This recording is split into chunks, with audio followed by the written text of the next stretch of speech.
I know you've heard that if your audience is too broad, it's going to be really tough to grow your podcast. But the bigger question is, how do you know if your audience is too broad? That's exactly what we're unpacking inside this Fix My Pod coaching session, where I help Anthony spot the subtle red flags that were keeping listeners from clicking on his show, and show you how to make your own podcast instantly more relevant to the ideal listener that you want to reach, so that you can turn more cold listeners into loyal listeners who actually hit play and keep coming back. Welcome to Insider Secrets to a Top 100 podcast. I'm your host, Courtney Elmer. Let's make your business binge-worthy. Anthony, welcome to the show. Thanks so much, Courtney. It's great to be with you. Yes, I'm excited to have you here to dive into your podcast. For those listening, tell us a little bit about what your show's about and who's it for. Yeah, so my show's called Fulfilling Work, Meaningful Life, and the purpose of the show is to help others find and create greater meaning in the most important aspects of life. And so it's a personal development podcast, but with a focus on the things that matter most, focusing on finding meaning in our lives and purpose and fulfillment and those kinds of things. Okay, when you say the most important aspects of life, tell me a little bit more about that. What do you mean by that specifically? Yeah, so I'm talking about the things that I think a majority of the people feel are typically the most important things in life. So family, balancing our careers with our home life, being fulfilled in our careers because we spend so much time working that it's important that we get meaning and fulfillment out of the work that we do. And so that's kind of what I mean. It's kind of a holistic approach to living a life of meaning, a life that matters, if that makes sense. Yeah, I love that. Is legacy important to your listeners at all? Are they thinking that far out? Are they thinking more short term? Like, I just want to care about right now that what I'm doing is making a difference and that my life has purpose? That's an interesting question because I did a show where we talked about legacy. The show was actually about mentorship, and that show has the most downloads of any of my episodes so far. So I gather from that small amount of data that it probably is important, but based on a limited amount of data that I have. Yeah, sure. Interesting. That is really interesting. I love kind of looking at like what's performing well, what are the things we can discern and dissect from that. I want to ask you more about your listener. Who is the perfect listener for your show? Who is the person that you're looking to attract? Can you describe them for me? Yeah, and I have thought a lot about this over the last few months as I've listened to your show and tried to learn everything I can. And I'm still not sure I have it right, but I think my best description of my ideal listener would be probably somebody in their mid 30s to maybe 50, 55, somebody who's maybe a career professional, but also has a family. Maybe their kids are a little bit older, teenagers. They're going through the motions of life, but they're not deriving a lot of meaning from the things that they do. So maybe they're thinking about a second act career. Maybe they want to focus more on strengthening their relationships with their spouse or their children or other important relationships in their lives. Maybe they're missing something that gives them meaning, such as service in the community. And I know that's really broad, and I've narrowed it down, believe it or not, but that's where I'm at right now, and I'm happy to continue narrowing it down. I just need some help with that. Yeah, absolutely. I'm happy to help you with that. And this is a good start, and I think this is so true about messaging and positioning and podcasting and all the things where it's like, sometimes we start out with the idea and it materializes more as we go and we get clearer on it as we go, which it sounds like you are doing. And so this is good. What I'm curious about is for this, mid 30 to 55 individual, they've got a career, they've got a family, they've got kids, but like older kids, right? They're not like in the younger, like toddler days necessarily anymore. Yeah. Are there any commonalities in them? Are they primarily male? Are they primarily female? Are they in leadership positions in work? Have you narrowed it down in that way at all or thought about that in terms of who you really want to speak to or who you feel like you really want to attract? That's a great question. In terms of who I want to speak to, I haven't necessarily narrowed it down. And again, it's based on a small amount of data, so it's hard to say, but I feel like based on the feedback that I've gotten so far, it's probably leans a little more female than male, but I don't know that for sure. And it's people who are, have probably been somewhat successful in their careers, but maybe they're unhappy with where they're at, or they're just wanting a change or that kind of thing. Mm-hmm. How is that unhappiness showing up for them? I think it shows up in a feeling of being overwhelmed, feeling too busy with life, feeling like they're not happy in the other aspects of their life because of maybe stress from the work that they're doing, or feeling like, the work that they have isn't meaningful or fulfilling. And so it affects the other areas of life. I mean, basically kind of the central idea that I started with when I started thinking about this show and what I wanted to do with it was that everybody has parts of their lives that are meaningful, right? Most people do, but it's the busyness and the craziness and the fast pace that we have in our lives that prevents us from focusing and enjoying the things that are most important in our lives. In my mind, it's all connected. If you're not happy at work, it's going to be hard to be happy at home, and it's going to be hard to be fulfilled and have a sense of meaning and purpose in everything that you're doing. Yeah, kind of this idea of like how the life we have is getting in the way of the life we want. And this, perpetual idea of like the life that I have, the work, the stress, the kids, all the things I'm thinking about, all the demands on me, all the demands on my time, my attention, my energy, is really getting in the way of the life that I want to have, which is a life that, is more balanced, more fulfilling, and all those things.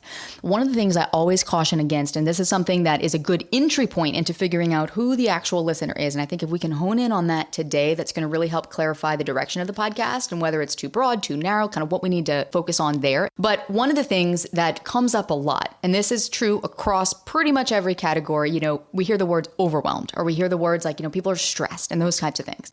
And those are very subjective words for a lot of reasons. One, because our experience of those things is going to be different for you than it is for me, than it is for someone else listening to this conversation right now. But also because it's not clear in the sense that, well, if this marketing podcast is talking about being overwhelmed, and you have a personal development podcast that's talking about being overwhelmed, and then there's a business podcast talking about being overwhelmed, or a health podcast, right? There's different ways in which we feel overwhelmed. And so off the bat, we want to avoid feeling words when we're communicating with our listener. And we want to actually communicate how that feeling is showing up for them. So here's an example of what I mean by that. Instead of saying you're overwhelmed, or if you feel overwhelmed, or if you feel stressed, what does that overwhelm look like? So to a mom of a toddler, that overwhelm might look like repeating herself 4 times in a row to get her kid to listen, or serving her kid a plate of food and they like fling it off the table and it's on the floor and they're like, oh my gosh, parenting is so hard. But that overwhelm might look totally different for your listener. And so this is where we can start with the demographics and kind of who they are, male, female, age, mid-level career, like what types of careers, are they professionals? What types of work are they doing? But then, okay, now they're overwhelmed at work, but now let's go deeper and how is that overwhelm showing up for them? Is it showing up that they're getting home and they're fighting with their spouse every night? Is it showing up where they feel like their kids are really disconnected? And again, that's another feeling word, right? But it can lead us to how that's showing up, where their teenager gets home from school and just goes in and slams the door and doesn't want to talk to their parent, right? Where that's more visual and it's more visceral, and we can communicate in a clearer way when we communicate that way, where a listener can go, that's for me. So when you think about your listener, let's go with overwhelm. How is that showing up for them? Okay, that makes a lot of sense. So the way I see it is it shows up in terms of feeling like they don't have enough time to do the things that they want to do, but also recognizing that maybe they're wasting a lot of time scrolling on their devices and doing kind of mind-numbing activities because they're stressed or overwhelmed at work. And so it's an easy way to check out. But then they're also frustrated because they feel like they don't have enough time to spend with their families. Maybe it shows up in tension in, like you mentioned, in home life, tension with a spouse, or difficulty connecting with a teenager that's going through a hard time, as most teenagers do at one point or another, and feeling like the relationship isn't what they want it to be. Is that? Yeah, we're getting there. We're getting there. Yeah, definitely on the right track. And notice how that already is a little bit deeper than just overwhelmed. Yeah. And immediately you went to time. And I want to dig in there. You mentioned not having time to do the things they want to do and wasting time on mind-numbing activities. So if I had a video camera and I was like literally had it like in the corner of the room of your ideal listener, right? Which is kind of a weird, creepy way to think about it. But that aside, let's imagine, right, that we kind of had like eyes into watching your ideal listener in their everyday life. And they get home from work. What happens between the hours of 5 and let's say 9 p.m. when they go to bed? What do you see? Yeah, I like that question a lot. That's great. And this is looking at this somewhat from my own perspective. These are things that I've actually struggled with, and that I feel, that's why I feel so strongly about them. I think from 5 to 9, there's dinner, making sure everybody's fed. It's maybe, doing some chores, cleaning up, laundry, those kinds of things that you've got to get done for the day. But it's also sitting on the couch. Maybe you're binging some shows on Netflix. Maybe you look at social media thinking I'll spend 5 or 10 minutes. And then an hour later, you realize how much time has passed. And then just feeling exhausted. And then there's all the other things that go along with life, right? If you've got kids involved in extracurricular activities, it might be getting them to and from, or going to a concert that they're performing at, or a game that they're playing at. And so it's all those things packed into this really small amount of time. Yes. And notice how specific those things are. And you even said it, like 5 to 10 minutes scrolling on social media turns into 2 hours you never anticipated to spend on Instagram tonight. Yeah. Yet it's happening every night. And that's one of the ways that we can make something more specific. So I like thinking about like the video camera, like what are we actually seeing when we're looking at that listener? Because when we can describe their life in the terms of how it's really happening, they're going to go, oh my gosh, it's like you're in my head. Yes. Okay. You get me. And that's going to build a lot of trust in you as the host and as the expert, because they're going to be like, you understand me. And I haven't even listened to a single episode, right? I'm reading this in your description. And I'm like, yeah, you're describing me. And also another way that we can make something specific is, through the visual examples and through numbers. And so saying something like, instead of you spend, you're scrolling your phone mindlessly, we can say your 5 to 10 minutes of Instagram scrolling turns into 2 hours later of lost sleep, right? Where now it's an actual tangible thing that our mind can lock into and say, yeah, I get that. That's me. I am doing that. So what I want to do next is, okay, we understand kind of how to get specific on something, which is ultimately the way in which we want to be communicating with our listener, almost like a dog whistle, to be like, I know you, I'm talking to you. Yes, this is for you. Bigger than that though, Anthony, let's zoom out for a minute and let's look at what is the ultimate transformation that your podcast is providing. If they were to listen to every single episode of your podcast, what would change in their life? They would spend less time on those things that maybe don't matter. I want to be clear. I'm not anti-social media. I'm not anti-Netflix. I love all those things. But they would spend less time on the things that don't really matter. And they would have more time with their family. They would have more time to do things that they're interested in, pursue a meaningful hobby or develop a talent, whatever it is, serve in the community. They would have more time for those things, and they would be more present in the moment.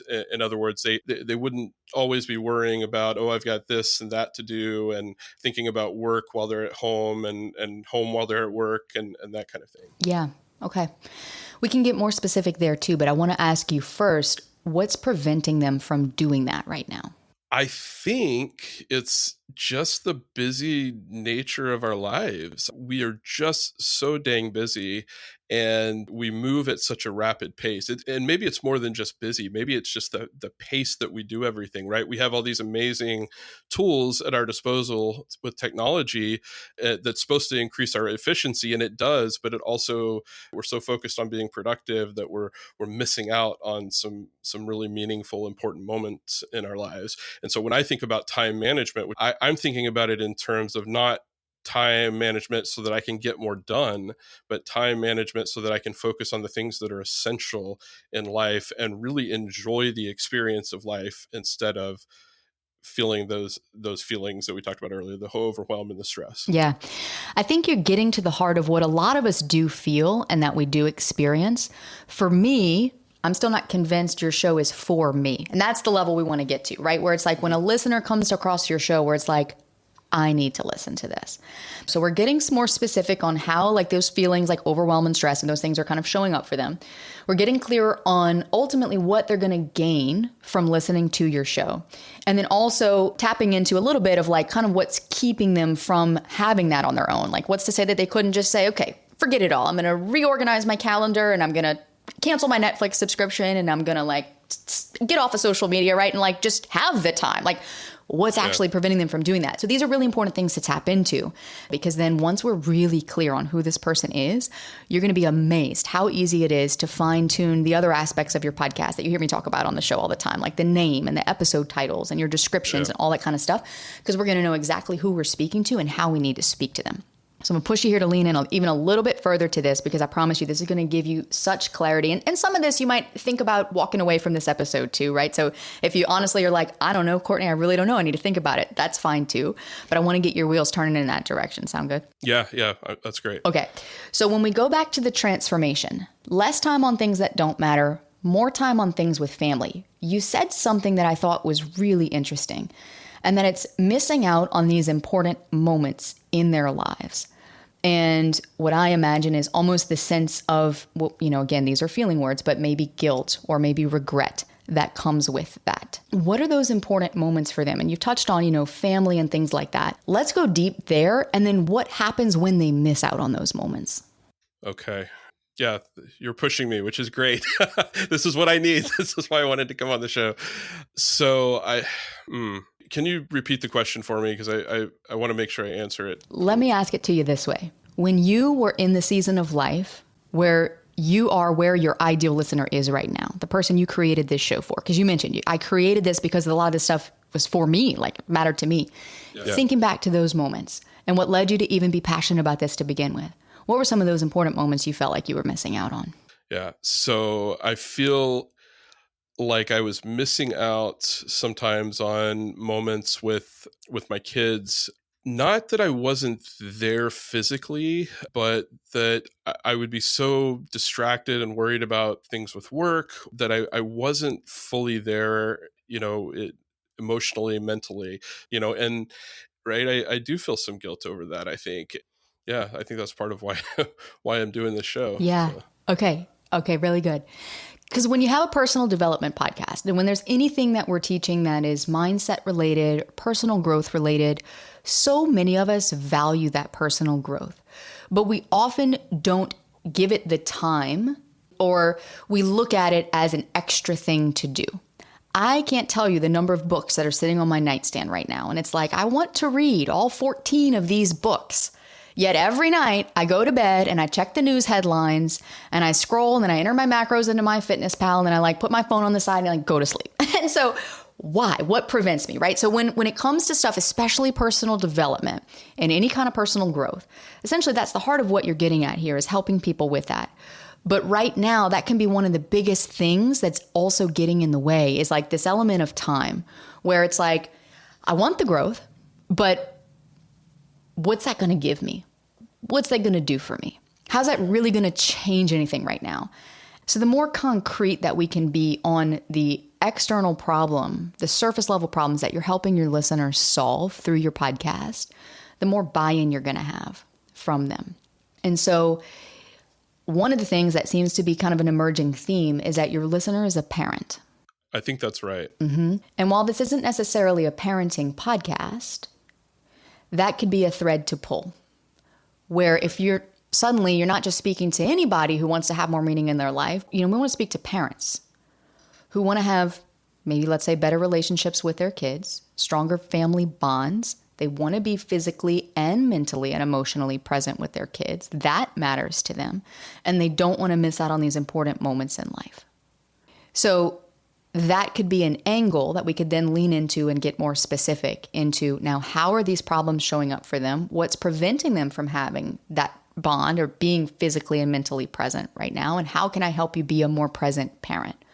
So do you see how that just gives us an angle to then lean into? And I'm not saying it has to be now we frame this as a parenting podcast per se. Yeah. But rather, who are we speaking to? And now it becomes even easier to speak to them, because suddenly we're not talking about just having fulfillment in your work, which we all want.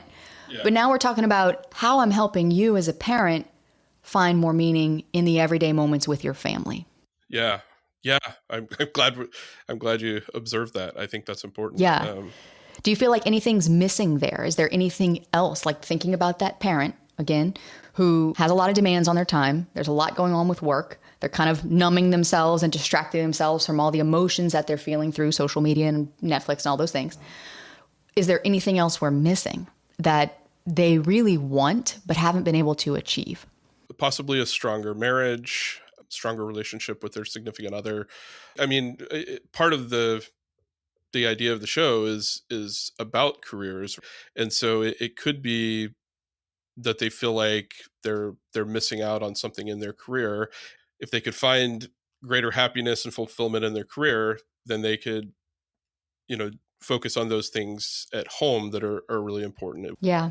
And I wonder if in a way, the career is the thing kind of getting in the way of them having that stronger marriage, having that relationship with their kids that they want.